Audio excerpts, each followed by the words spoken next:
రోజున round table సమావేశంలో పాల్గొంటా ఉన్నాం. అనేక మంది నాయకులు, రైతులు ఈ కార్యక్రమంలో పాల్గొంటా ఉన్నారు.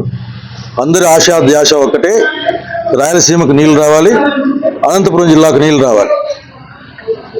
రాష్ట్రాల విభజన జరిగిన నేపథ్యంలో నికర జలాలు కూడా పంచబడాలన్నదే ఇక్కడ ఒక డిమాండ్ నడుస్తూ ఉంది. అది కరెక్ట్ కూడా నమ్ముతా ఉన్నాం. అనంతపురం జిల్లాకి 100 టీఎంసీలకు తక్కువ కాకుండా రావాల్సిన అవసరం ఉంది.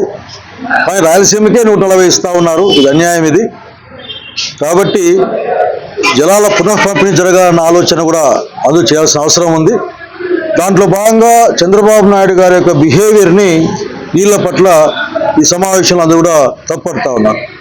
కారణం ఏంటంటే, ఈ రాయలసీమ ప్రాంతానికి జీవంగా ఉండబోయే రాయలసీమ ఎత్తిపోతల పథకాన్ని రేవంత్ రెడ్డి గారు చెప్తే ఆపేశారు. రేవంత్ రెడ్డి గారు చెప్తే తెలంగాణ ప్రాజెక్టులకు అడ్డం చెప్పరు అనే తెలంగాణ ముఖ్యమంత్రి గారి యొక్క స్టేట్మెంట్ ఇంతవరకు చంద్రబాబు నాయుడు ఖండించకపోగా అదొక వేస్ట్ ప్రాజెక్టు, డబ్బులు వేస్ట్ చేసినారు. అట్లాగే 20 టీఎంసీలు ఏం టీఎంసీలు నీళ్ళవి ఆయనకి ఏం తెలుసు? వ్యవసాయం చేస్తే కదా 20 టీఎంసీలు నీళ్ళంటే ఆఖరికి ఎట్లా దాదాపు 2 లక్షల ఎకరాల పైన వస్తాయి నీళ్ళు. నాకు తెలిసి 10,000 వేసుకుంటే ఒక టీఎంసీకి. అసలుకి తెలియని తరంతో మాట్లాడే ప్రయత్నాన్ని చేస్తా ఉన్నారు తెలుగుదేశం పార్టీకి, అధికార పార్టీ వాళ్ళు. ఇది మంచిది కాదు. రాయలసీమ ఎత్తిపోతల పథకాన్ని తక్షణం పూర్తి చేయమని రాయలసీమ జనసంఘంగా డిమాండ్ చేస్తూ ఉన్నాం. అట్ ద సేమ్ టైం ప్రజలందరూ ఆలోచించాలా, రాయలసీమకు అన్యాయం జరిగిపోతా ఉంది. ఈ రోజున మన దగ్గర ఉన్న ఆల్ ఇండియా మెడికల్ ఇన్స్టిట్యూట్ ఎత్తుకుపోయారు. లేదు, ఓకే రాయలసీమకు 660 టీమ్స్లు, అందులో హెచ్ఎన్ఎస్ఎస్ కు ఖచ్చితంగా నికర జలాలు కేటాయించాలి, జాతీయ ప్రాజెక్టులు ప్రకటించాలి. జిఎన్ఎస్ఎస్ ని జాతీయ ప్రాజెక్టులు ప్రకటించాలి, నికర జలాలు కేటాయించాలి. వెలుగొండ ప్రాజెక్టును కూడా జాతీయ ప్రకటించాలి, వాటికి నికర జలాలు కేటాయించాలి. నికర జలాలు అనేటివి ఇంకా కూడా కృష్ణా జలాల్లో ఉన్నాయి. గోదావరి కంటే కృష్ణా జలాలని మొదట కేటాయించాల్సిన అవసరం ఉంది.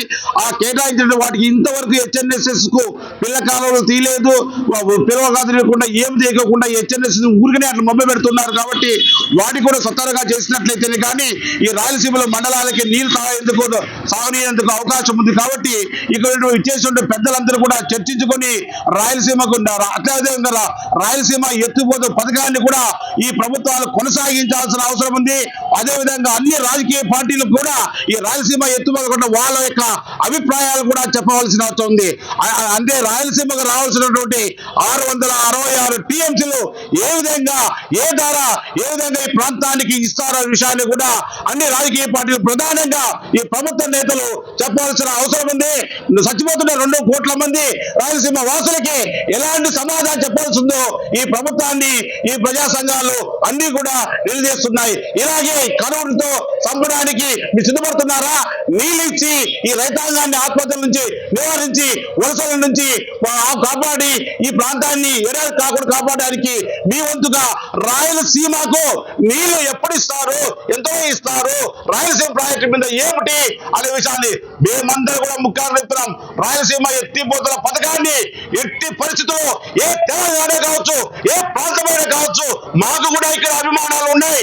మాకు కూడా రాయలసీమ ఎత్తిపోతకాన్ని ఏమాత్రం కూడా ఆపకుండా ఆ నీళ్లను ఇచ్చినట్లయితేనే అంత భాగము రాయలసీమకు నీళ్లు రావడానికి అవకాశం ఉంది. ఇదంతా కూడా 2 కోట్ల రాయలసీమ వాసుల యొక్క ముఖ్య నిరాళం అని చెప్పేసి మనవి చేసుకుంటున్నాం. అందుకోసం ప్రజలుగా రాయలసీమ ప్రజల మీరందరూ కూడా చైతన్యం కావాల్సిందిగా పిలుపునిస్తా ఉంది రాయలసీమ